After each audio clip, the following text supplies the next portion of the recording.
వ్రతానికి పూజలకు ఏవైనా భేదం ఉన్నదా అంటే తప్పకుండా భేదం ఉన్నది. వ్రతం చేసుకునేటప్పుడు ఆ వ్రతానికి ఎటువంటి నియమాలు పాటించాలో ఆ నియమాలన్నిటినీ తప్పకుండా పాటించి తీరాలి. అప్పుడే ఆ వ్రతం సఫలమవుతూ ఉంటుంది.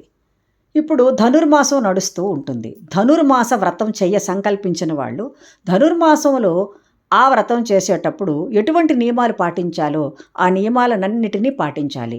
అందులో ముఖ్యంగా స్నానానికి ఎక్కువ ప్రాధాన్యత ఉన్నది. అందులో గోదామ్మవారే చెప్పారు కదా మనకు, ఈ ఈ ఉదయాన్నే చన్నీటి జల్లులలో స్నానం చేయడానికి మీరంతా రండి అని చెల్లులను పిలుస్తూ ఉంటుంది ఆవిడ కొన్ని పాసురాలలో. అది ఒక విధి ఉన్నది.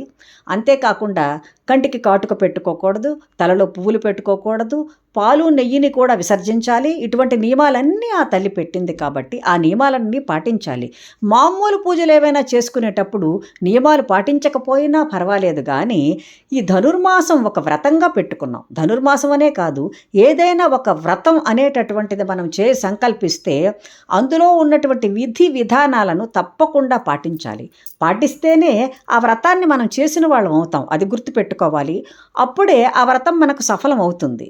మనం కూడా ఈ వ్రతం చక్కగా చేశాము అని అనుకుంటాం. కాబట్టి వ్రతం చేసేటప్పుడు ఎంత కష్టమైనా కూడా ఆ విధి విధానాలను తప్పకుండా పాటించాలి.